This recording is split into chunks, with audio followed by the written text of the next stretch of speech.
Roho wa nguvu ukae katikati yetu, kapate kuonekana kwa ishara na maajabu, kwa mamlaka jina la Yesu, na kila mtu mwenye pumzi aseme amen.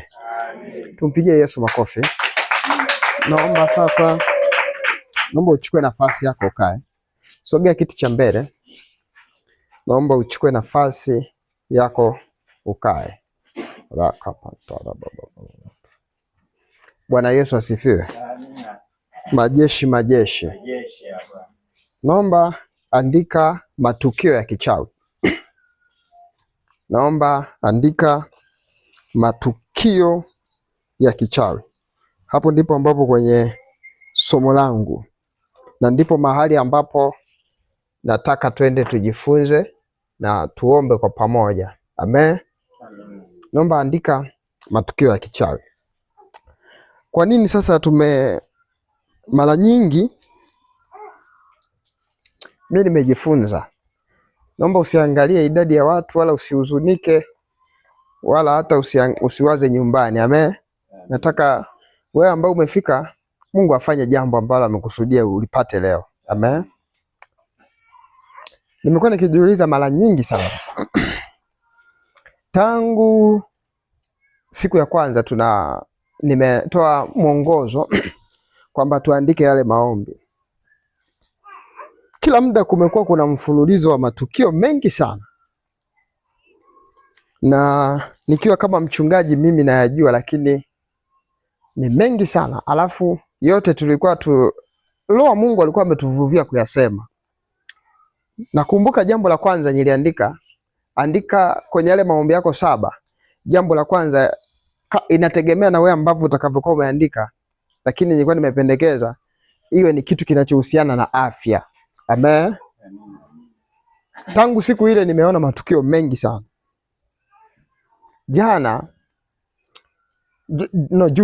Juzi mama mmoja mtu mzima anatoka ndani. Kwanza siku ile tu ambapo tunafanya ibada hapa, mtoto akafariki pale. Baada ya muda tena jana mama mmoja anatoka ndani nyumbani kwake, kamvua kale kamenyesha ka Ijumaa, anatoka ndani mlangoni, akadondoka akavunjika mguu pale pale. Mguu kavunjika, sio kwamba ulivunjika labda kwa kuteguka viungo, no. Ulivunjika mguu hapa, amedondoka tu ndani. Na nyumbani kwake sio kwamba pana ngazi, sio kwamba ni sehemu anaishi gorofani. Hata gorofa uroa jamani hatuna jamani, si ndio hivyo?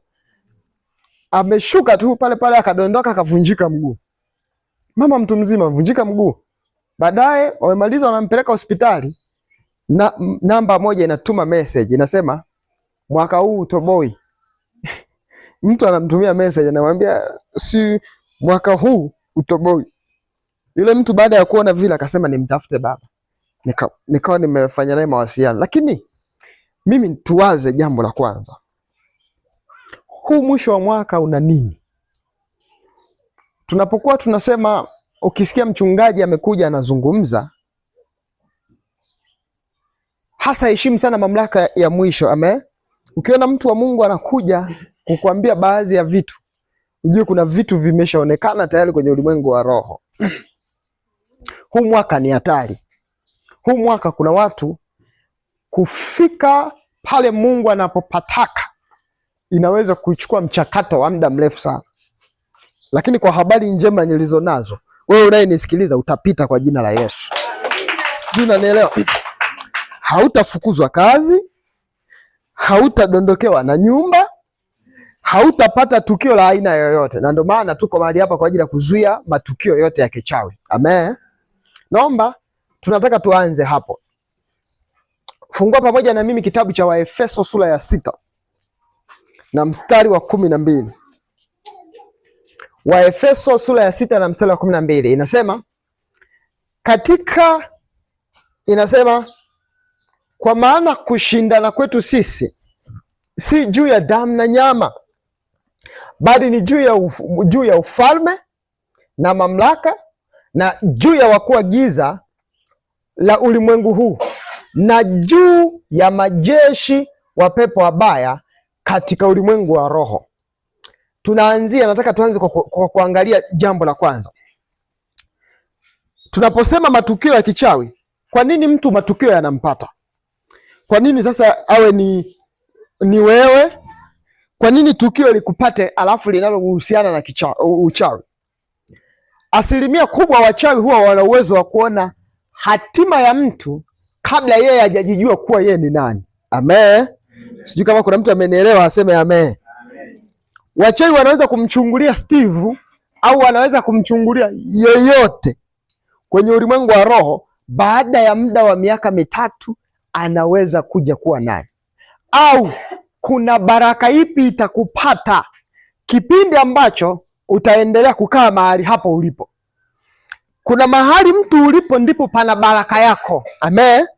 Kila mtu kuna mahali ulipo ndipo ambapo pana baraka yako. Na adui anaweza kupiga tathmini. Anaweza kupiga tathmini akajua baada ya siku kadhaa eneo ulilopo, hata kama likiwa lina hali ngumu namna gani, anajua kuna msaada utakuja. Na ndio maana unashangaa matukio yanakupata. Tukio gani mojawapo ambalo linaweza kumpata mtu na likawa la kichawi? Angalia kwa mfano, tukio linaloweza tukio linaweza kumpata vifo vya watu wa karibu katika maisha yake. Kuna baadhi ya watu wakifariki kwenye maisha wanaacha dosari juu yako. Kuna baadhi ya watu wakipotea kwenye maisha yako wanaweza wakakutengenezea hali ya huzuni. Na ndio maana utakuta kuna baadhi ya watu, kuna msiba wa ndugu mmoja unatokea, baada ya muda watu unakuta kuna watu wanalipuka mapepo, au kuna wengine wanakufa, au kuna wengine wanaweuka, kwa sababu tu kuna mtu ambaye alikuwa anapendwa sana na watu, baada ya muda akafa. Na baada ya kufa wale watu hawana mahala pengine. Mfano, mimi nina mtu ambaye nampenda sana sana na siwezi kumtaja. Haleluya. Kila mtu una mtu ambaye unampenda, akiondoka mwingine ni baba, mwingine ni mama. Ndio maana unakuta kuna mwingine baba yake alipokufa tu. Mimi nina rafiki yangu mmoja amelelewa na baba yake. Bibi yake alikuwa akikusimulia historia yake na baba yake mpaka utashangaa. Mpaka utashangaa. Anakwambia kipindi kimoja mama yake alifariki kipindi anajifungua, na yeye alipewa story. Baada ya muda baba yake akachukua jukumu la kumlea yule mtoto. Amechukua jukumu la kumlea, baba anaendesha bodaboda. Mtoto ni mdogo. Kwa hiyo alikuwa anatembea na chupa za maziwa, alafu anamweka kwenye koti la bodaboda, yaani mtoto anapiga naye bodaboda mpaka mtoto amekuwa, mpaka mtoto amesomeshwa, mpaka mtoto amekuwa na kazi. Huwezi kumwambia kitu chochote kuhusu baba yake. Ikitokea baba yake amefariki, huyu mtu hata kisaikolojia hawezi kukaa sawa. Na ndio maana utakuta kuna baadhi ya watu, hususan sio mimi, lakini kuna baadhi ya watu utakuta hatujui Steve. Unaweza kukuta Steve akiwa na smartphone yake, utamkuta kwenye profile yake ameweka picha ya mzee. Ina maana unakuta ni ukimuuliza ni nani, anakuambia ni babu yangu au ni nani. Ina maana kulikuwa kuna uhusiano naye kati yake yeye na huyu mzee, aidha ni baba yake au ni babu yake. Na inawezekana alikuwa anampenda kweli. Kwa hiyo adui anaweza akasababisha vifo ili wewe uharibike kisaikolojia, ili ukose msaada. Hebu sema kwa jina la Yesu, hatopotea mtu yeyote. Sitazika mwanangu. Hebu ongea kwa sauti, sema sitazika mwanangu. Huu mwaka siziki. Huu mwaka siziki. Nimekataa kwa jina la Yesu. Hebu sema nimekataa. Na matukio yaliyoandaliwa na yafuta yote. Hebu sema nafuta. Hebu sema nafuta. Tukio la ajali futika. Tukio lolote futika kwa jina la Yesu. Hakuna tukio lolote lile lililoandaliwa na wachawi ili linipate mimi ndani ya mwaka huu, na yazuia yote. Hebu sema nazuia yote. Hebu sema nazuia yote kwa damu ya Yesu. Kwa damu ya Yesu. Bwana Yesu, naomba uniongoze kwa jina la Yesu. Sasa naomba andika dalili za matukio ya kichawi. Dalili za matukio ya kichawi.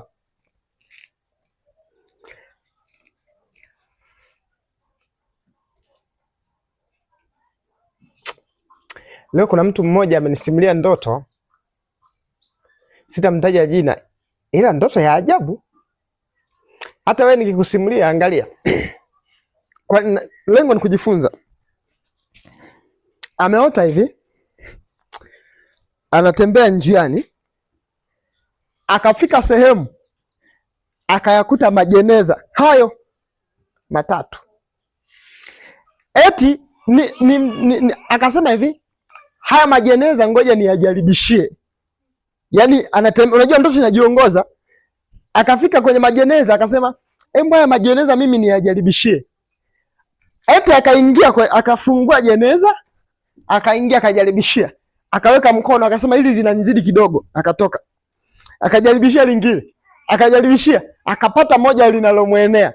Baadaye akasema hivi, akawaambia wenzake, akamwambia hivi, sasa nimeshagundua hii itabidi nilichukue nilipeleke nyumbani. Ni ndotoni. Hili linanitosha. Nilichukue nilipeleke nyumbani. Na nikilipeleka nyumbani, siku mimi nikiwa na uhitaji nalo, sasa kuna kitu ambacho kinamficha kwamba jeneza ni baya. Yaani kuna namna ambavyo rohoni yeye haelewi, lakini kiuhalisia jeneza ni baya. Ila kuna namna hivi yeye amefunikwa mpaka anaona anaweza kujaribisha. Akawaambia ndugu zake, akamwambia bwana, hili jeneza baada ya muda mimi naomba mlichukulie mnipelekee nyumbani. Mkisha nipelekea nyumbani, siku nikiwa na uhitaji nalo mnaniletea. Baadaye akasema hivi, baada ya hapo nikaenda nyumbani, ile jeneza wakanichukulia ndugu watu ambao siwajui. Wakaniletea mpaka nyumbani, wakaliweka nyumbani alafu yeye anasema akaamka kama asubuhi. Akaenda kwenye kaburi ambalo mwaka jana wamezika. Eti wakaanza kulichimba, kuliweka sawa. Baada ya pale anashangaa yeye hayupo, anaona msiba tena nyumbani. Alafu anaona kuna jeneza lile lililowekwa ndani linaenda kuzikwa kwenye lile shimo linalochimbwa. Hii ndoto unaielewa tu moja kwa moja. Tukio la mwaka jana na mwaka huu lazima lirudi. Amen. Sijui umeelewa.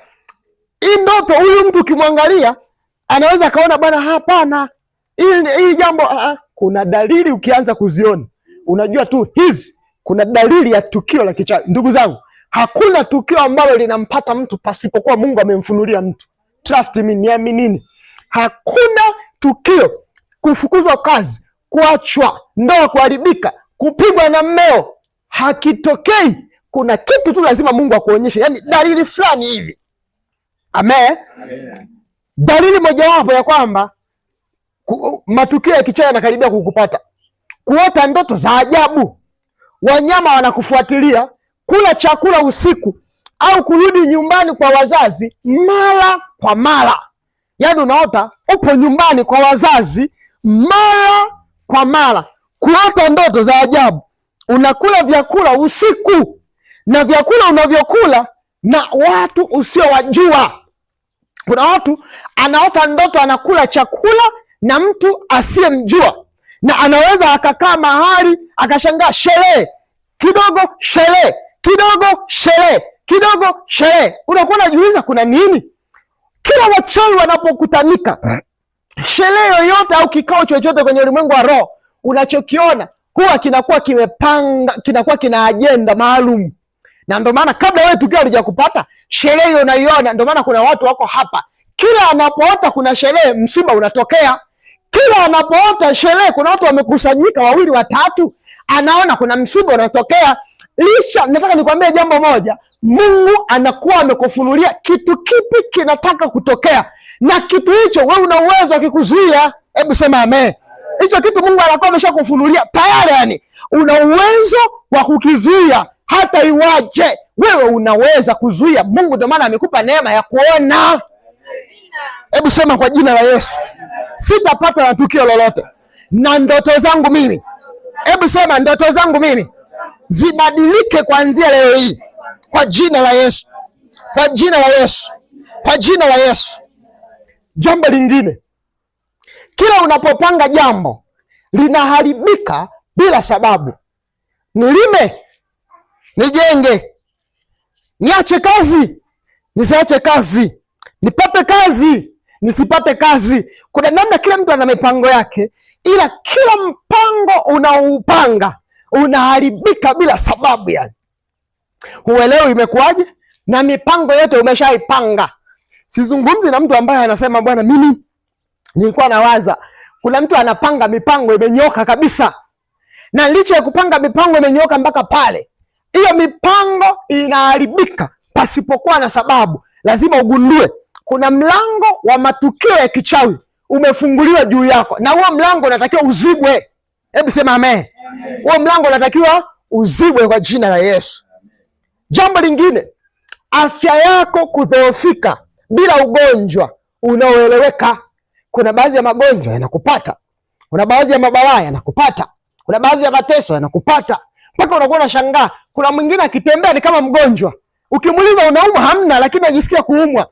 Anaenda kupima, anapima, anakuta anapima hakuti ugonjwa ndani yake, au anakuta kuna ugonjwa ndani yake ila haelewi. Wakimwambia bwana ugonjwa, wanampa dawa, hautibiki. Ina maana upo kwenye target ya tukio la kichawi. Tukio lina kawaida hii, linapomtokea mtu linakosa, yani kuna baadhi ya vitu jamii inafichwa. Ni sawasawa na mtu akifa, watu nasikia amechukuliwa kwenda msukuleni, amechukuliwa kwenda kuwa msukule.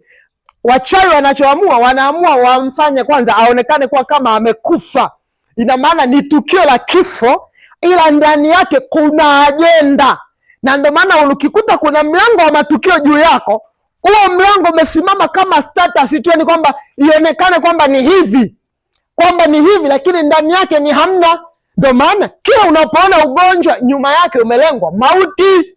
Unapoona balaa, nyuma yake imelengwa tatizo fulani likupate, ambalo mpaka jamii itakubali. Wachawi huwa hawabebi kiwepesi. Wakibeba wanataka na jamii kubali. Wakibeba wanataka na jamii kubali ya kwamba mvua ilikuwa ni kubwa. Wanataka wakibeba na jamii kubali kweli alikosa msaada wa pikipiki kwenda hospitali. Yani wanataka kuna muda unapata, wako hapa mama watanielewa. Kuna watu, binti unashika mimba, ila unaambiwa mimba haijatungwa kwenye mfuko wa kizazi, umetungiwa nje. Na wakati wanaenda kukunani, unashangaa wanakuambia bahati mbaya ndugu yangu, huwezi kuzaa milele. Kuja kusema na watu anakuambia amepata mimba ila haijatungia kwenye mfuko, imetungia pembeni. Wanamwambia bwana, sasa mimi daktari aje tuitoe. Hamna mjadala mwingine, inatolewa. Ikitolewa baadaye unaambia bwana, wewe kuzaa, Mungu atukusaidie tu, unaweza usizae. Ina maana ni tukio limetengenezwa ambalo ukionekana huzai, jamii inajua ni kweli kuna tukio la bahati mbaya lililotokea, ila kiuhalisia wachawi wanajua sio bahati mbaya, ni ajenda yetu sisi ili kufanikisha mtu ashindwe. Nasema hautashindwa wewe kwa jina la Yesu. Nasema hivi, hautashindwa kwa jina la Yesu. Mwanangu, nakutamkia hautashindwa kwa jina la Yesu. Isiwe sababu ya kidunia, wewe haushindi. Hebu sema amen. Hebu sema amen. Sijui naongea na watu wanaonielewa. Ninachomaanisha ni kwamba isitafutwe sababu yenye mashiko kwenye ulimwengu wa roho mpaka watu wakasema bwana, hii sababu ni halali aende. Steve, sio halali. Hebu sema sio halali. Hebu sema sio halali. Wakisema bwana, mbona huyu ni mgonjwa, haeleweki. Tuna nini ndoa? Na binti mmoja alikuwa akiolewa kule namba 4. Mungu alimchukua. Anamjia Mama Priska. Akiolewa anaanza kuumwa kifafa.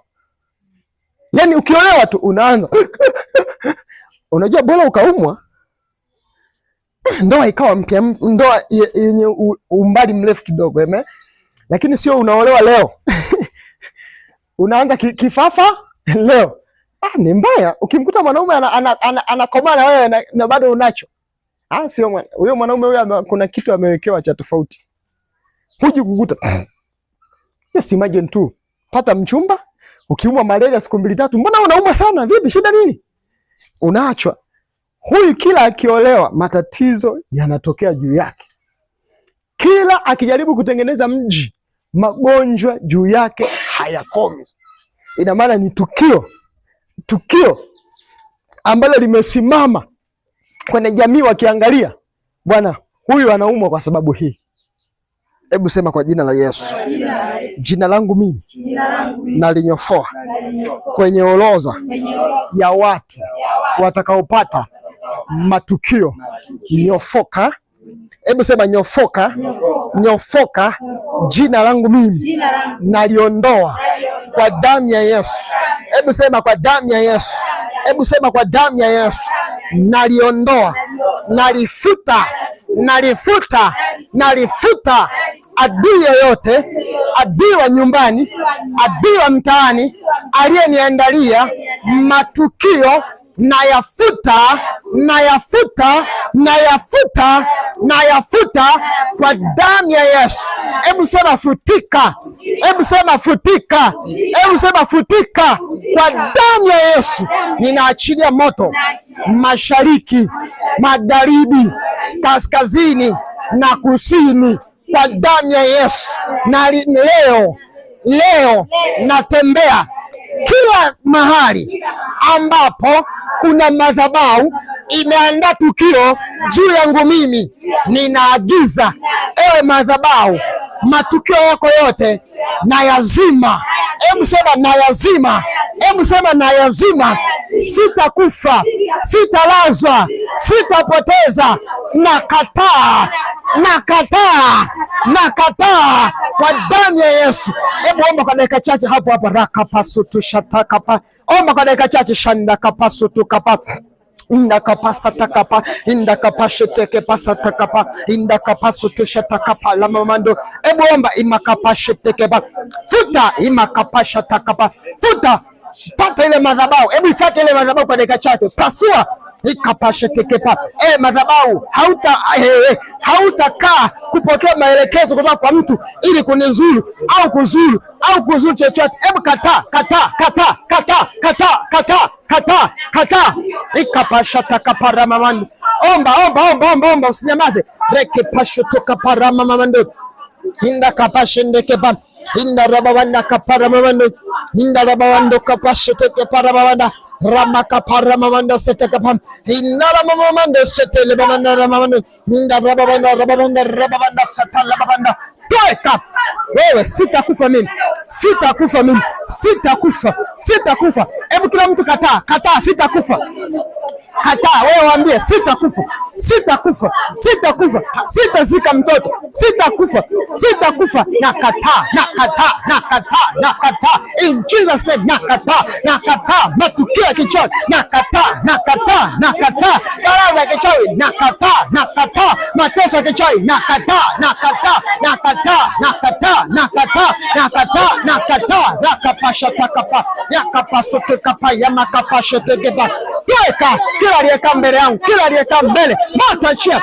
Moto chia. Moto chia. Moto chia. Moto chia. Zile ndoto nilizoziota. Hebu futa na zile ndoto ulizoziota. Futa na zile ndoto ulizoziota. Uliota msiba, uliota msiba, uliota ajali, uliota unakimbizwa na wanyama. Futa, futa zote. Futa, kusanya, rakapasha takapa. Inda la bababando kapasha takapa. Na kusanya, yanda la babanda. Na kusanya kwenye ulimwengu wa roho. Kusanya kwenye ulimwengu wa roho ndoto zote. Tia moto, tia moto, tia moto. Tia moto, tia moto, tia moto, tia moto, tia moto, tia moto, tia moto, tia moto, tia moto, tia moto. Rakapa ya mantaka pasheteke pa. Inda rababando setele mawanda. Nafuta, nafuta, nafuta, nafuta kwa jina la Yesu. Hayatanipata mimi kwa damu ya Yesu. Inda rababando sataka pashetele. Inda rababando setele. Inda rababando satara rababando. Amen. Amen. Indaraba kapashu tulibu. Amen. Hebu sema haya maneno. Hebu sema kwa jina la Yesu. Kuanzia sasa mimi hapa. Hebu sema mimi hapa. Ndoto yoyote mbaya na ifute juu yangu. Hebu sema nafuta juu yangu. Hebu sema nafuta juu yangu. Hebu sema nafuta juu yangu kwa damu ya Yesu. Mipango yoyote ambayo huwa naipanga na inaharibika bila sababu, leo naagiza, ewe roho uliotumwa na kufuta. Hebu sema na kufuta kwa jina la Yesu. Kwa jina la Yesu. Hebu sema afya yangu mimi haitazoofika ndani ya huu mwaka. Ndani ya huu mwaka Afya ya wanangu haitazoofika, haitazoofika. Afya ya wanangu haitazoofika. Afya ya watu wangu wa karibu haitazoofika kwa jina la Yesu. Nakataa magonjwa. Hebu sema nakataa magonjwa. Hebu sema nakataa magonjwa. Hebu kataa kwa dakika chache. Shatakapa. Kataa magonjwa ambayo kwa watoto wako. Reke pasanta. Yandeke pa raka pashoto kapara mama inda rabaka pa ya mama shete inda rema kapantara mama yaka pashoto kapara mama reke pasanta shete kepa yeteke pasanto yata kapara ya mama na achia mwali wa moto, na achilia mwali wa moto magonjwa ya kichawi, balaza ya kichawi, mateso ya kichawi yeteke pa ya mama ndo kata magonjwa, kata magonjwa juu ya watoto wako. Kama una mtoto mgonjwa yakapataja jina lake, omba rakapa ya mama mashete yanta lemanta ya makapa shente yanta lemanta lemanda kabajata masotele makapa ya manta yente kepa ya mama manta lemama. Moto kwa damu ya mwana kondoo, moto kwa damu ya Yesu, moto kwa damu ya Yesu, moto kwa damu ya Yesu, moto kwa damu ya Yesu. Mabaya yaliyoandaliwa kupitia magonjwa na yaagiza toka, na yaagiza toka, na yaagiza toka. Tembea kwenye ulimwengu wa roho, tembea kwenye ulimwengu wa roho, tembea kila mahali kwenye ulimwengu wa roho. Yafuate yale magonjwa, tembea, omba, yafuate yale magonjwa, tembea. Roho za magonjwa, roho za magonjwa, roho za magonjwa, roho za usaifu, roho za magonjwa, toka chia makepa satakapa, toka chia yete masoto kapa, toka chia masantala mama, toka chia masotoke pa ya mama, toka, omba. Kataa, sitazoofika. Maumivu ya kichwa, kama kuna mtu unaumwaga kichwa, shika kichwa chako, yatekepa, yatakapa ya mama kapa ya makapa, na agiza maumivu ya kichwa, toka chia mwili huyu dada. Nasema toka chia, nasema toka chia. Hakuna atakayeaswa, hakuna atakayeumwa ugonjwa wote. Achia. Rakapa ya mama mando, rabakapasha takapara mamandu. Indarababando suturubu, indarababando sutukapa. Amen. Piga Yesu makofi makubwa. Rakapashuturubu. Hapo tayari tumeshalaza. Amen. Naomba tuone dalili nyingine. Hizi dalili zingine tayari tushazifanyia kazi, na hakika yake hautaota ndoto mbaya kwa jina la Yesu, na kila mpango utakaoupanga hautaharibika bila sababu kwa jina la Yesu, na afya yako haitazoofika kwa jina la Yesu. Utastawi mwezi wa 11 na mwezi wa 12, na mwaka mpya utaingia kwa kishindo kwa jina la Yesu, asema Bwana wa majeshi. Rakapashutura babanda. Jambo lingine, fedha kutoweka au kukosa kazi, kukosa matokeo kwenye kazi zako. Fedha kutoweka, dalili za matukio kwamba wewe kuna tukio umeshaandaliwa la kupoteza fedha. Hebu sema sipotezi. Hebu sema sipotezi kwa jina la Yesu. Jambo lingine, hali ya hofu au kukosa amani mara kwa mara. Hali ya hofu au kukosa amani mara kwa mara. Kuna watu wako hapa, kila muda kila siku inapoitwa siku hana amani ndani ya moyo wake. Kuna mtu umeshatengenezewa roho za mashaka, kuwa na mashaka na kila mtu unayekutana naye. Ukienda kwa mfano Ng'wande, sijajua kwa nini Ng'wande ukienda kuchumbia, ukiwa kijana kama Steve upati mke. Ni mara chache sana kupata mke. Maria anapajua vizuri kwa sababu ndo kwao. Huwezi kupata mke kwa sababu unaongea Kiswahili, wanasema ale Mswahili gete. Washaonekana kuwa ni Waswahili. Amen. Kuna baadhi, kwa mfano hata kuna baadhi ya familia zimetengenezewa mashaka. Hata mtu akija kwa ajili ya kuleta msaada wanamuona kuwa ni tapeli. Kuna baadhi ya watu sio matapeli. Amen. Kuna mtu unaweza kumuona amevaa suruali, unaweza kumuona amevaa jeans, ameitoboa, ila moyo wake ni tofauti na vile unavyomzania. Kuna baadhi ya watu Mungu anaweza kuwaleta kwenye maisha yako. Na hii zana natamani tusiiweke kichwani. Jichanganyeni na watu. Amen. Usijifanye eti mimi ni mlokole, kwa hiyo baadhi ya watu siwezi kuwa nao. Hapana. Lazima uwe na uwezo wa kujichanganya na watu. Hofu ya kumshakia kila mtu. Kuna muda Roho Mtakatifu anakuambia ile isiwe kila hofu, kila mtu unamshakia. Kuna baadhi ya watu Mungu huwa ana kawaida ya kuwareta. Kuna watu hapa mmeshawahi kusafiri. Mimi nimeshawahi kusafiri. Nishawahi kufika kwenye mji wa watu. Nilifika almost karibia saa 8 usiku. Zamani kwa kuna yale magari ya usiku hayapo. Ile gari ilikuwa limechelewa mpaka kufika, nawaza nitalala wapi? Kulala tukafika nikafika stendi. Yes, ilikuwa Shinyanga mjini. Kwa Shinyanga mjini. Nimefika kwenye mji wa watu Shinyanga mjini. Ndo mara ya kwanza. Nakumbuka nilikuwa nimetokea Mbeya. Nimekuja nimepitiza moja kwa moja. Kufika pale Shinyanga mjini usiku sana. Sasa sipajui. Baadaye nikamwambia Mungu, hebu nisaidie nipate mahali pa kulala. Mfukoni, unakumbuka ukifika kwenye mji guest ya 10,000 au 15,000 ni ngumu kupata. Ukifika kwenye mji ambao umeendelea ni ngumu sana kupata. Nimekaa pale, boda sio ametokea wapi. Amevaa kofia lake ameliweka huku. Amevaa kihuni, ana malasta, kavaa pensi na ndala. Unaenda bro? Ukimwangalia kama kibaka. Unawaza huyu nikiingia huyu atanizuru huyu. Lakini kuna leo nyingine ananiambia hebu panda tu. Nikapanda. Nikamwambia natafuta lodge, akanambia usijali bro. Hata mimi naelekea huko. Unaelekea? Moyoni tu naweza kupata mashaka. Huyu hawezi akawa jambazi. Huyo na boda tumeenda, anaongea mambo ya ajabu. Na mimi naanza kumsupport. Ananiambia bwana, yaani wanawake hawaaminiki. Namwambia kweli hawaaminiki, ni mbwa kabisa.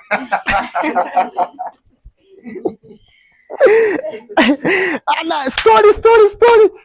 Kila mtu anawe akija msupport kutokana, yani mimi natamani akili yako ifanye kazi kutokana na mtu anavyokuja na akili yake. Si umeelewa? Mimi akili zangu zinanitosha.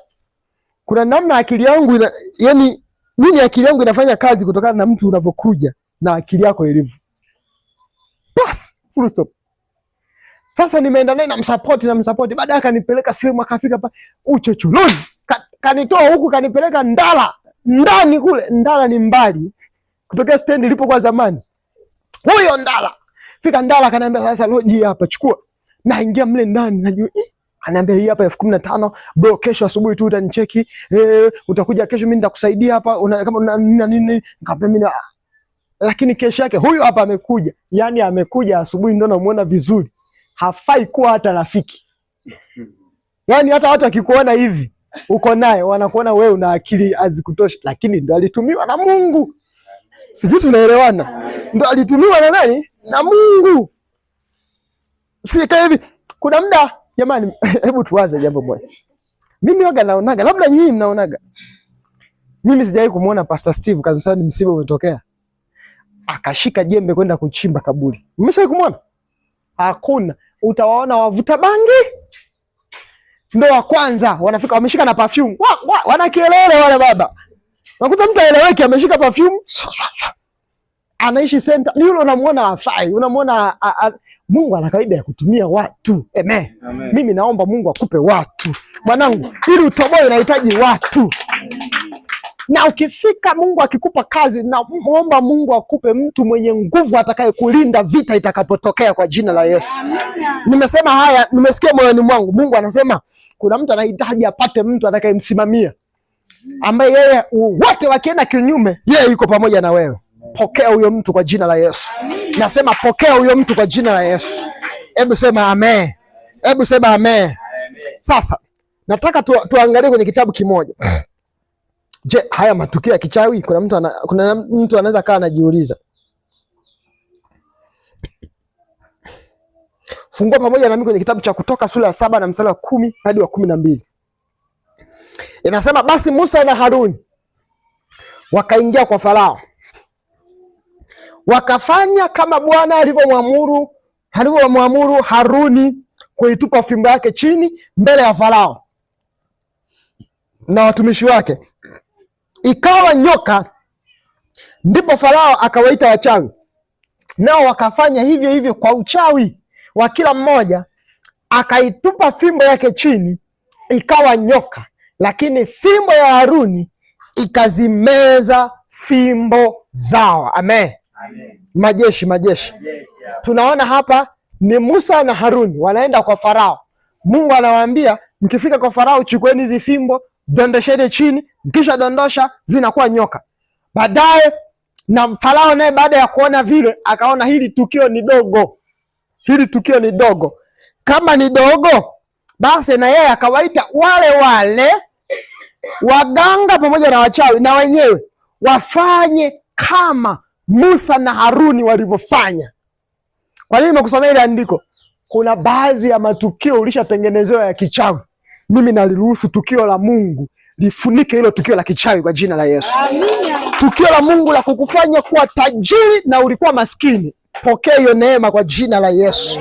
Nasema pokea hiyo neema kwa jina la Yesu. Pokea hiyo neema kwa jina la Yesu. Tukio la Mungu likikuvaa, yote yanabaki kuwa historia. Kutoka kwenye upangaji mpaka kuwa mama mwenye nyumba, kutoka kuwa bachelor mpaka kuwa mtu mwenye mke na mme. Hebu sema amen. Kutoka kwenye mateso mpaka kuwa mtu mwenye furaha, mwenye kusaidia wengine. Ina maana tukio la wachawi usitishwe nalo. Hali ulionayo leo usitishwe nayo. Usiangalie jinsi ulivyo. Na waambieni wanangu, liko pigo moja. Na ndio maana mimi nampenda sana Samsoni amekamatwa na adui zake. Baadaye akamuomba Mungu, akamwambia Mungu, nirejeshe nguvu mara hiyo moja, nilipize kisasi mara hiyo, nilipize kisasi. Na Biblia inatuambia Wafilisti waliokufa kipindi hicho walikuwa ni wengi kuliko waliowahi kuwaua. Umeona? Tukio la Mungu. Mungu akiruhusu tukio lake likupate wewe ni kitu kingine. Yesu amemweka msalabani juu. Watu ambao walikuwa wanambeza, kuna muda wanaweza kuwa wanasema tayari Yesu sasa anajifanya mwana wa Mungu. Mwacha aende, shapotea.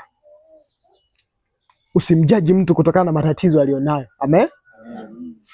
Yesu siku moja amekaa msalabani pale, Yesu amewekwa msalabani juu. Nyuma yake kuna mwizi, pembeni huku kuna mwizi na huku kuna mwizi. Mwizi mwingine akamkejeli Yesu, akamwambia we Yesu, si unajifanya wewe si mwana wa Mungu? Jishushe hapo. Mwizi mwingine yupo huku pembeni akasema yeye akajishusha. Baadaye Yesu akamwambia hakika leo, hebu sema leo tutakuwa mbinguni pamoja. Jamani, mwizi, ila Yesu anamhakikishia, anamwambia leo wewe ambaye hujanikejeli tutakuwa mbinguni pamoja. Kuna watu hata wakipigwa na Mungu namna gani bado viburi. Ndio maana ukashangaa kuna mchawi unamkungutaga, kana umwa, akawezi kutembea ila bado kanasema pombavu, bwege wewe. Hao dawa yao hatutakutana mbinguni pamoja. Hebu sema amen. Hebu sema amen. Sasa nataka tuombe tena kwa dakika chache. Tutayafunika matukio yote ya kichawi yote. Kama kila mtu nilivyosema hapa, kuna namna ambavyo unajijua. Tunayafunika yote ya kichawi, alafu unaruhusu tukio la baraka litokee popote. Yaani unafungulia mlango mashariki, magharibi, kaskazini na kusini, na unamwambia Mungu, niko tayari popote utakapofungulia baraka, niko tayari kwenda. Kuna watu mko hapa, Mungu amewakusudia baada ya muda mtoke hapa. Lazima niwaambie ukweli. Kuna mtu Mungu anakuta mbingu ikimwangalia Edina, inamuona kuwa mbingu ikimwangalia Edina kuna namna inamchukulia. Kuna watu sisi tukimwangalia Edina tunamuona ni Mama Daudi. Mungu kuna mambo ameyakusudia juu yako. Mimi nataka niongee na watu ambao Mungu amekusudia mambo juu yao. Kama Mungu hajakusudia mambo juu yako, huwezi kunielewa. Pia kama unajua Mungu amekusudia jambo juu yangu, utanielewa na utajua kuna mahali gani ambapo tunaelekea. Hebu sema maneno haya, sema Bwana Yesu, leo kila tukio la adui ambalo lishawahi kunipata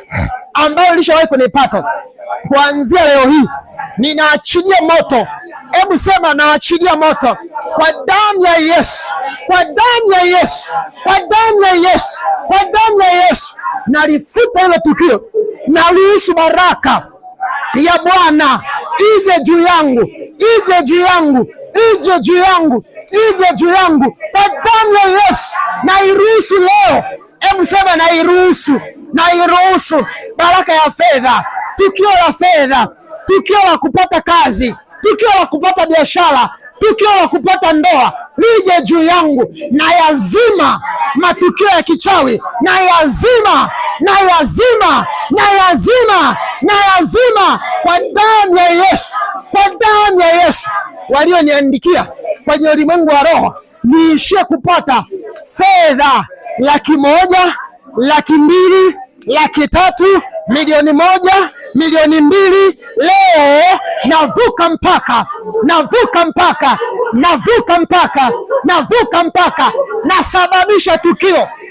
Bwana, fungua mlango popote pale, mashariki, magharibi, kaskazini na kusini, lango la fedha na kuamuru leo, funguka kwa jina la Yesu, funguka kwa jina la Yesu, funguka kwa jina la Yesu. Bwana Yesu, kuanzia sasa ninashindana na wote wanaosimamia matukio juu yangu mimi, na wapiga kwa moto. Hebu sema na wapiga kwa moto, hebu sema na wapiga kwa moto, hebu sema na wapiga kwa moto, hebu sema na wapiga kwa moto, hebu sema na wapiga kwa moto, hebu sema achia, hebu sema achia, hebu sema achia maisha yangu kuanzia leo hii.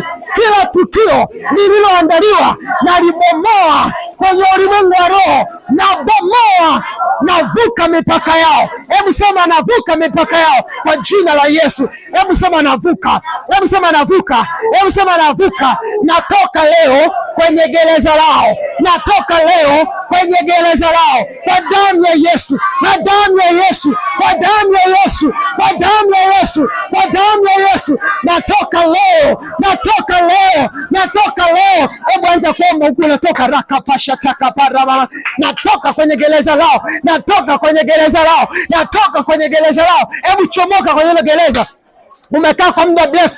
Chomoka, chomoka, chomoka. Gereza la madeni, chomoka, chomoka, chomoka. Gereza la mateso, chomoka, chomoka, chomoka. Gereza la mabalaa, chomoka, chomoka, chomoka.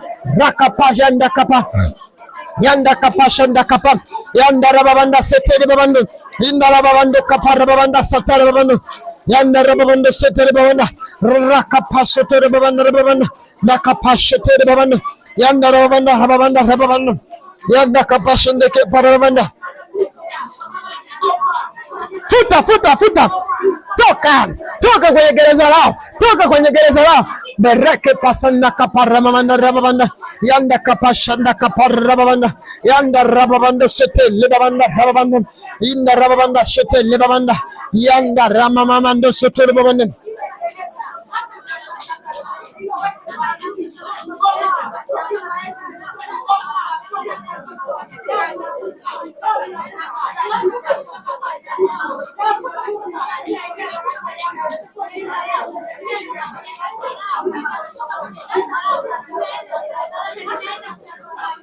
Ngaraba kaparabon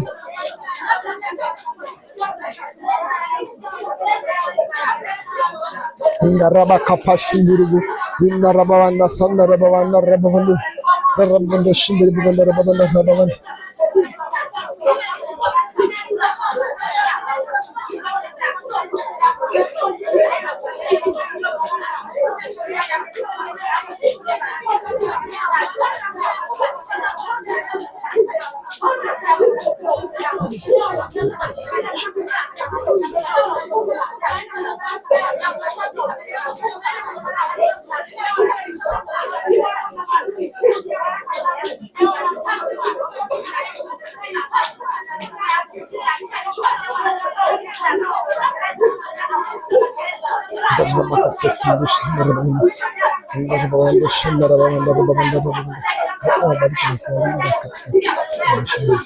Amani ya Mungu ikae ndani yako zote. Kila mpango wa Ramandusu tushabikie kizazi chenu, kila kizazi cha baraka, si laana.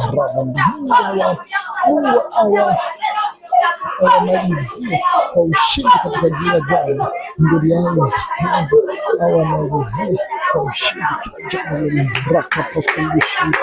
Nazia rakapashunduru rakapasundu shandara babanda randa kapasundu shandara babandu inda rababandu satala babanda rabanda kapat inda rababandu kapashunduru inda rababa kapashunduru shandara babanda. Amen. Amen. Amen. Amen.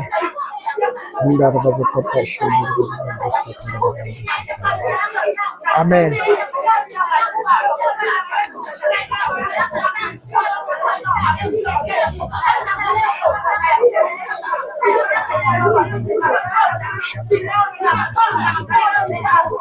Vunja kila aliyesimama mbele, pasuka kila aliyekaa mbele yangu, pasuka. Awe ni mchawi, pasuka. Awe ni msema nyota, pasuka. Awe ni pepo, pasuka. Awe ni joka, pasuka. Awe ni mzimu, pasuka kwa jina la Yesu. Amen. Indarabakapa. Hebu sema maneno haya, sema Bwana Yesu, kuanzia leo hii mimi hapa nimebadilika, na hakuna tukio lolote litakalo nipata mimi. Ninatangaza, hebu sema ninatangaza uhuru wa kiroho. Hebu sema uhuru wa kiroho juu yangu mimi. Naagiza kuanzia leo hakuna wa kuniongoza kiroho, mchawi yeyote, hakuna kuniongoza kiroho. Kwa damu ya Yesu leo ninatangaza amani ya moyo wangu. Kwa damu ya Yesu, kwa damu ya Yesu, amani ya moyo wangu ijae kwa wingi, ijae kwa wingi. Hebu sema ijae kwa wingi. Hebu sema ijae kwa wingi. Kwa damu ya Yesu, kwa damu ya Yesu. Na kuanzia leo ninatangaza urejesho wa mafanikio juu yangu. Ninayaamuru mafanikio yaanze kunifuata. Masika hii mafanikio yanifuate. Hebu sema yanifuate. Hebu sema yanifuate. Hebu sema yanifuate kwa jina la Yesu. Na kuanzia leo hii ninatamka kuinuliwa kiimani juu yangu mimi. Kwa damu ya Yesu ninatangaza kuanzia tarehe leo nainuliwa mimi, nainuliwa mimi, nainuliwa mimi, nainuliwa mimi, nainuliwa mimi, nainuliwa mimi. Kwa damu ya Yesu imani yangu iongezeke. Hebu sema imani yangu iongezeke kwa jina la Yesu, kwa damu ya Yesu. Kuanzia sasa hivi malango ya giza nyamaza kabisa, nyamaza kabisa, nyamaza kabisa, nyamaza kabisa. Hautasema juu yangu, hautasema juu yangu, hautasema juu ya wanangu. Hebu sema hautasema juu ya wanangu. Nyamaza, nyamaza, nyamaza kwa damu ya Yesu. Bwana Yesu uwe pamoja na mimi. Roho Mtakatifu, asante kwa kuniongoza kwa jina la Yesu. Naomba usimame juu.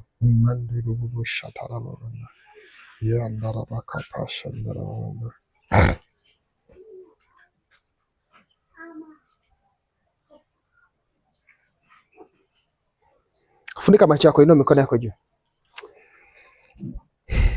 Baba, huyu ni mwanao. Tumeomba leo. Tumeomba Roho Mtakatifu. Tumeomba Roho Mtakatifu. Tumeomba Roho Baba. Tumefuta kila ndoto mbaya. Baba, ninamtamkia baraka kuanzia sasa na kutangazia mwanangu uliopo hapa wowote. Ninatamka hii baraka iende kwa wamama, iende kwa vijana, iende kwa wazee. Ninatamka kuanzia sasa Mungu akubariki katika kila hatua utakayoanza mwezi wa 11 kwa jina la Yesu. Ninaamuru hakuna atakayesimama mbele yako mwezi wa 11 kwa jina la Yesu. Hakuna atakayeleta mauti juu ya familia yako kwa jina la Yesu. Ninasema hakuna atakayejaribu kunyoosha kidole juu yako mabaya yakakupata wewe kwa jina la Yesu. Ninayaamuru kila mabaya yaliyokuja au yaliyoandaliwa yarudi yalikotoka, na yalazimisha yarudi yalikotoka kwa jina la Yesu. Ninaamuru baraka ya afya ije juu yako kuanzia sasa hivi. Ninaomba baraka ya afya, baraka ya amani iende baba kwenye nyumba yako kule kule uliko kwa jina la Yesu. Mwingine umetoka nyumbani, nyumbani kuna mabalaa, nyumbani hapakaliki, nyumbani hapalaliki. Natangaza kuanzia usiku wa leo utalala usiku ulio mzuri kwa jina la Yesu. Yawezekana ulikuwa upati usingizi kwa sababu mashambulizi ni mengi katika nyumba yako, na yazuia leo na kuyakusanya na kuyatupa mbali kwa jina la Yesu. Ninatamka kila mlango uliokuwa umefungwa na adui ufunguliwe kuanzia leo hii kwa jina la Yesu. Imebaki miezi miwili tu tumalize mwaka. Ninaamuru ukae ni miezi ya miujiza kubadili historia ya maisha yako kwa jina la Yesu. Na ninaagiza ambao umekosa fedha ya kuendeshea kilimo, Mungu aiandae mahali, Mungu atengeneze njia, Mungu akupe mtu atakayekupa hiyo fedha kwa jina la Yesu. Hayo maneno, hakuna neno litakalodondoka hata moja, na kila neno ambalo Mungu amelikusudia litakuwa juu yako. Ninabariki kizazi chako, nabariki watoto wako, watoto wa kike na wa kiume, na wabariki kwa jina la Yesu. Mwanangu, hata wewe umebarikiwa kwa jina la Yesu. Ninaamuru njia yako haitakuwa ina nyoka wa njiani watakao kugonga kwa jina la Yesu. Njia yako wewe imenyoka, njia yako wewe imebarikiwa, njia yako wewe imenyoka, wewe pamoja na kizazi chako. Mwanangu, naona machozi hayatatoka, machozi ya huzuni mbele ya uso wako kwa jina la Yesu. Nasema hautazika mtoto, bali ninaona machozi ya furaha ukisema asante Mungu kwa kuwa umenisaidia hata hili pia. Na uruhusu msaada wa Mungu uje juu yako kuanzia sasa. Nasikia moyoni mwangu ya kwamba nimwambie mtu asimame tena, asonge mbele kwa jina la Yesu. Songa mbele tena, na hakuna wa kukuzuia. Na haya maneno ayasema Bwana wa majeshi, hakuna wa kukuzuia, hakuna atakayesimama mbele yako, hakuna wa kuchezea nyota yako, hakuna wa kuchezea afya yako. Na iamuru baraka ikupate kwa jina la Yesu Kristo wa Nazareti. Ninaamuru kuanzia leo hii, wengine kuanzia siku ya kesho utapata fedha kwenye biashara kuliko ulivyowahi kupata ndani ya mwezi kwa jina la Yesu. Ninaamuru mtu akupe fedha kuanzia kesho. Baraka ya fedha ianze kwako. Na iamuru wale mnaofanya biashara, biashara zifunguke. Na iamuru giza lilokaa kwenye biashara litoke kwa jina la Yesu. Bali baraka ya Kristo ikupate kwa jina la Yesu. Na kila mwenye pumzi aseme amen. Pigie Yesu makofi makubwa sana. Rakapasitushatakapa. Yanda kapashu turububu. Shike mkono mwenzie, mwambie mbarikiwa. Wewe ni mbarikiwa. Wewe ni mbarikiwa. Amen. Baba Mungu, katika jina la Yesu, asante kwa sababu tumefikia ukingo wa ibada yetu. Ninakutukuza kwa kuwa Mungu umefanya jambo kwa huyu mama. Baba, umenipa nafasi ya kuyafikisha yale maneno ambayo Baba umeyakusudia niyafikishe. Nimeyafikisha vile vile, na hakuna lililopungua wala hakuna lililoongezwa. Roho Mtakatifu, na kutukuza kwa kuwa wewe ni Mungu na utabaki kuwa Mungu nyakati zote. Katika jina la Yesu Kristo, tunapotoka mahali hapa na mtu ambaye atakutolea sadaka yako, Baba, ninaomba ukapate kumbariki na kugusa afya yake kwa mamlaka ya jina la Yesu, na kila mtu mwenye pumzi aseme amen. Amen. Tunaweza kumtolea Mungu na ibada yetu itakuwa imeishia hapo. Amen. Barikiwe sana. Rakapatutakapashatalababa. Yatakapashuturubushatalababa. Yandarabakapashunturubukaba. Yandarabakapasutushatalababa. Yandarabakapashuntur. Roho nguvu ukae katikati yetu, kapate kuonekana kwa ishara na maajabu kwa mamlaka jina la Yesu, na kila mtu mwenye pumzi aseme amen. Amen. Tumpigie Yesu makofi. Naomba sasa, naomba uchukue nafasi yako ukae. Sogea kiti cha mbele. Naomba uchukue nafasi yako ukae. Bwana Yesu asifiwe. Majeshi majeshi. Naomba andika matukio ya kichawi. Naomba andika matukio ya kichawi. Hapo ndipo ambapo kwenye somo langu, na ndipo mahali ambapo nataka twende tujifunze na tuombe kwa pamoja. Amen. Naomba andika matukio ya kichawi. Kwa nini sasa mara nyingi mimi nimejifunza, naomba usiangalie idadi ya watu wala usihuzunike wala hata usiwaze nyumbani. Amen. Nataka wewe ambao umefika, Mungu afanye jambo ambalo amekusudia ulipate leo. Amen. Nimekuwa nikijiuliza mara nyingi sana tangu siku ya kwanza nimetoa mwongozo kwamba tuandike yale maombi. Kila muda kumekuwa kuna mfululizo wa matukio mengi sana na nikiwa kama mchungaji mimi nayajua, lakini ni mengi sana. Alafu yote tulikuwa Roho wa Mungu alikuwa ametuvuvia kuyasema. Nakumbuka jambo la kwanza andika kwenye yale maombi yako 7. Jambo la kwanza inategemea na wewe ambavyo utakavyokuwa umeandika, lakini nilikuwa nimependekeza iwe ni kitu kinachohusiana na afya. Amen. Tangu siku ile nimeona matukio mengi sana.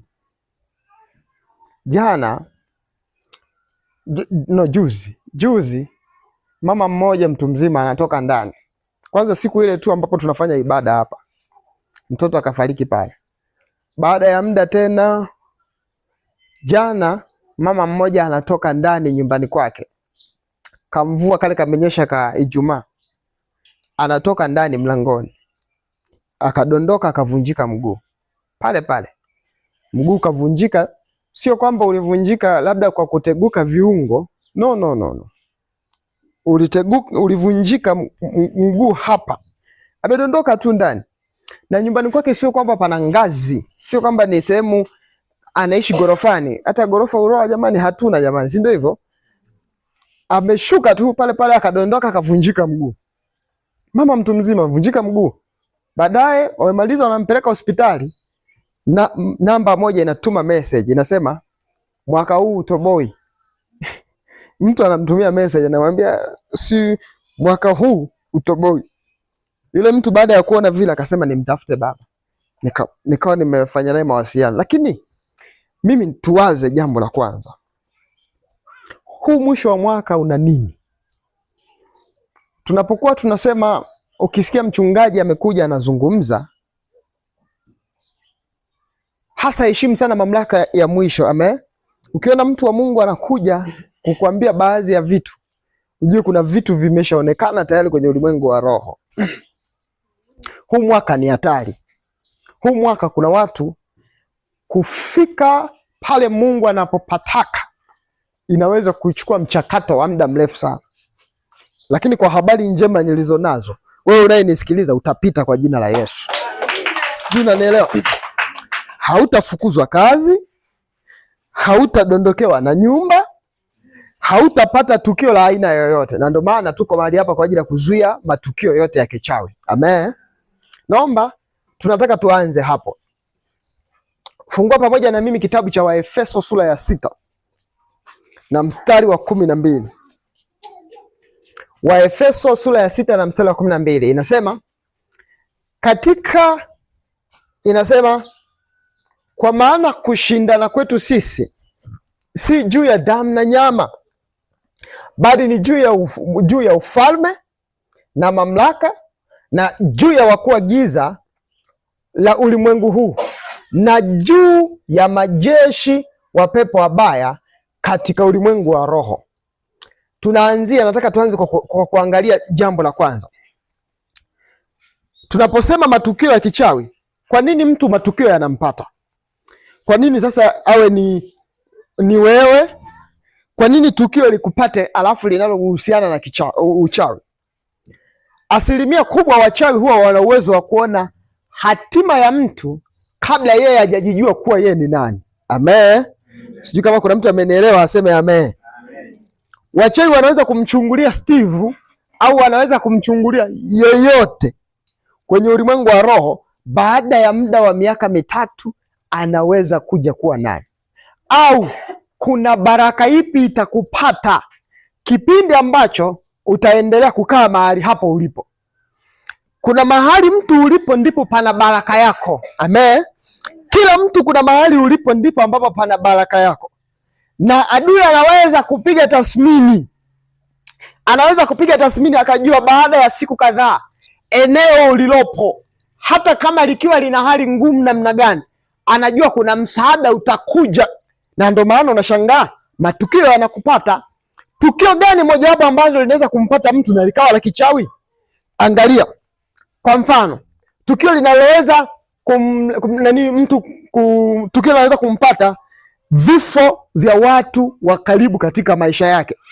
Kuna baadhi ya watu wakifariki kwenye maisha wanaacha dosari juu yako. Kuna baadhi ya watu wakipotea kwenye maisha yako wanaweza wakakutengenezea hali ya huzuni. Na ndio maana utakuta kuna baadhi ya watu, kuna msiba wa ndugu mmoja unatokea, baada ya muda watu unakuta kuna watu wanalipuka mapepo, au kuna wengine wanakufa, au kuna wengine wanaweuka, kwa sababu tu kuna mtu ambaye alikuwa anapendwa sana na watu, baada ya muda akafa. Na baada ya kufa wale watu hawana mahala pengine. Mfano, mimi nina mtu ambaye nampenda sana sana, na siwezi kumtaja. Haleluya! Kila mtu una mtu ambaye unampenda, akiondoka mwingine ni baba, mwingine ni mama. Ndio maana unakuta kuna mwingine baba yake alipokufa tu. Mimi nina rafiki yangu mmoja amelelewa na baba yake. Bibi yake alikuwa akikusimulia historia yake na baba yake mpaka utashangaa. Mpaka utashangaa. Anakwambia kipindi kimoja mama yake alifariki kipindi anajifungua, na yeye alipewa story. Baada ya muda baba yake akachukua jukumu la kumlea yule mtoto. Amechukua jukumu la kumlea, baba anaendesha bodaboda, mtoto ni mdogo.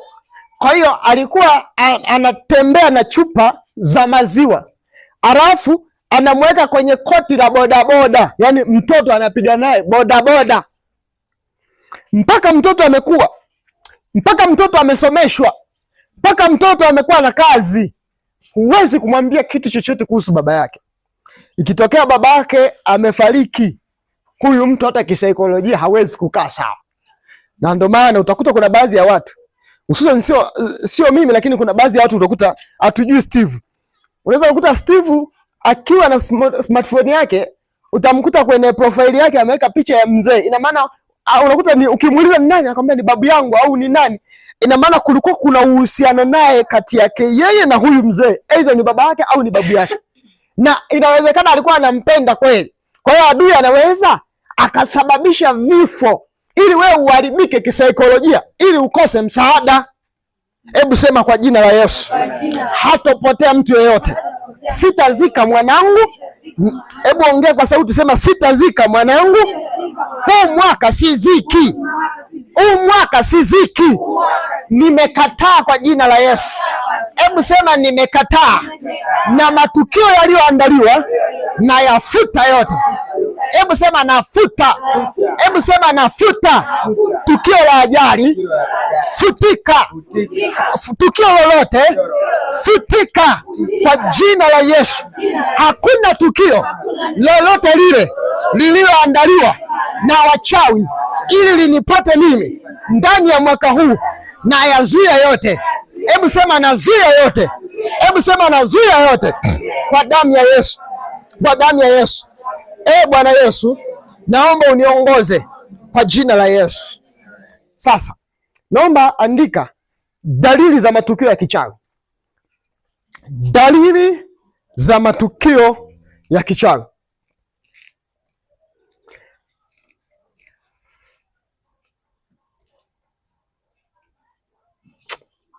Leo kuna mtu mmoja amenisimulia ndoto, sitamtaja jina, ila ndoto ya ajabu.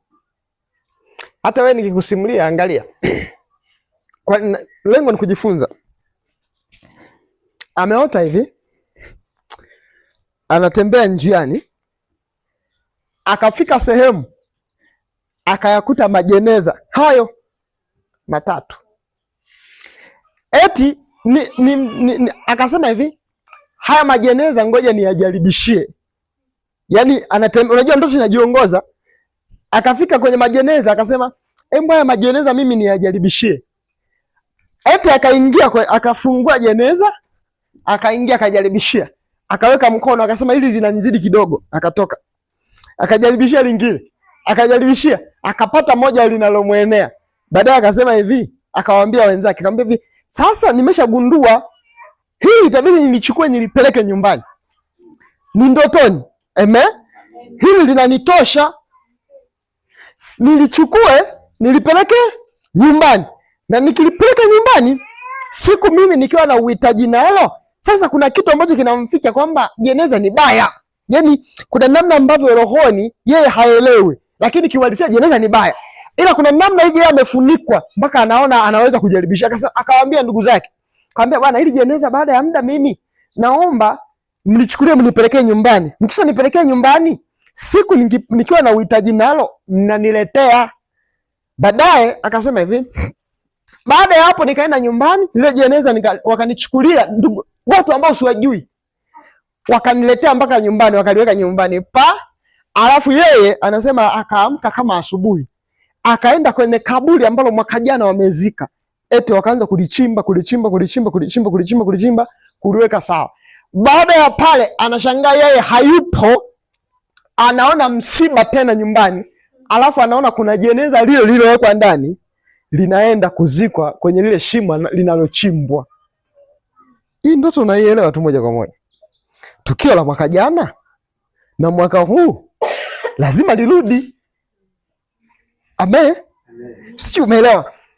Hii ndoto huyu mtu ukimwangalia anaweza akaona bwana, hapana, hii jambo kuna dalili. Ukianza kuziona unajua tu hizi kuna dalili ya tukio la kichawi. Ndugu zangu, hakuna tukio ambalo linampata mtu pasipokuwa Mungu amemfunulia mtu.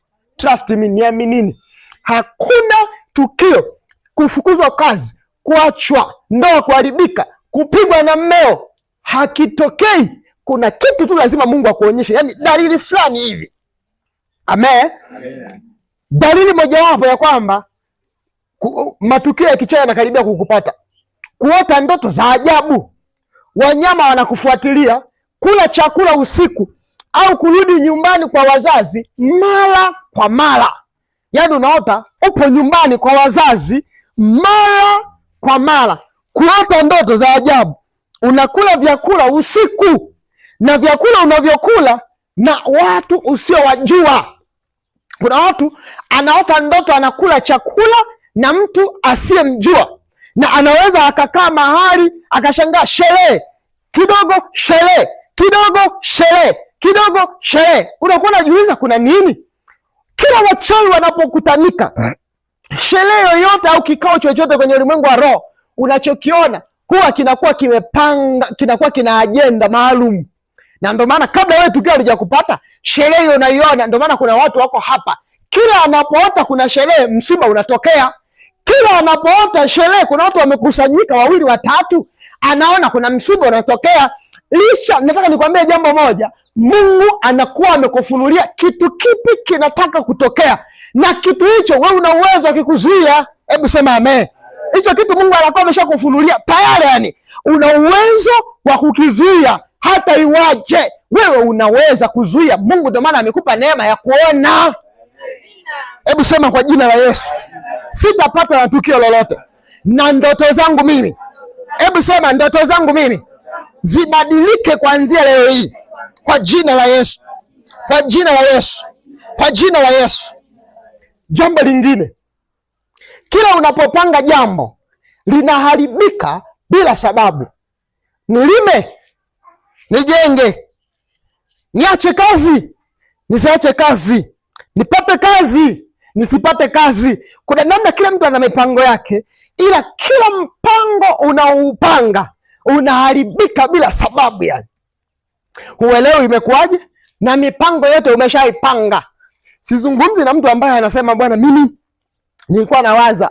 Kuna mtu anapanga mipango imenyoka kabisa, na licha ya kupanga mipango imenyoka mpaka pale, hiyo mipango inaharibika pasipokuwa na sababu. Lazima ugundue kuna mlango wa matukio ya kichawi umefunguliwa juu yako, na huo mlango unatakiwa uzibwe.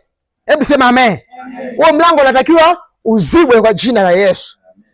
Jambo lingine, afya yako kudhoofika bila ugonjwa unaoeleweka. Kuna baadhi ya magonjwa yanakupata, kuna baadhi ya mabalaa yanakupata, kuna baadhi ya mateso yanakupata, mpaka unakuwa unashangaa. Kuna mwingine akitembea ni kama mgonjwa, ukimuuliza unaumwa, hamna, lakini anajisikia kuumwa. Anaenda kupima, anapima, anakuta anapima hakuti ugonjwa ndani yake, au anakuta kuna ugonjwa ndani yake ila haelewi. Wakimwambia bwana ugonjwa, wanampa dawa, hautibiki. Ina maana upo kwenye target ya tukio la kichawi. Tukio lina kawaida hii, linapomtokea mtu linakosa, yani kuna baadhi ya vitu jamii inafichwa. Ni sawasawa na mtu akifa, watu nasikia amechukuliwa kwenda msukuleni, amechukuliwa kwenda kuwa msukule. Wachawi wanachoamua, wanaamua wamfanye kwanza aonekane kuwa kama amekufa. Ina maana ni tukio la kifo ila ndani yake kuna ajenda.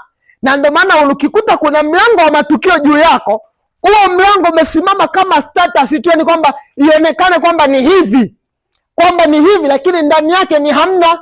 Ndio maana kila unapoona ugonjwa nyuma yake umelengwa mauti, unapoona balaa nyuma yake imelengwa tatizo fulani likupate ambalo mpaka jamii itakubali. Wachawi huwa hawabebi kiwepesi, wakibeba wanataka na jamii ikubali, ya kwamba mvua ilikuwa ni kubwa, wakibeba na jamii ikubali kweli alikosa msaada wa pikipiki kwenda hospitali. Yani wanataka kuna muda unapata wako hapa mama atanielewa. Kuna watu binti unashika mimba, ila unaambiwa mimba haijatungwa kwenye mfuko wa kizazi, umetungiwa nje. Na wakati wanaenda kukunani, unashangaa wanakuambia bahati mbaya ndugu yangu, huwezi kuzaa milele. Kuja kusema na watu anakuambia amepata mimba ila haijatungia kwenye mfuko, imetungia pembeni. Wanamwambia bwana, sasa nami daktari aje tuitoe, hamna mjadala mwingine. Inatolewa, ikitolewa baadaye unaambia bwana, wewe kuzaa Mungu atukusaidie tu, unaweza usizae.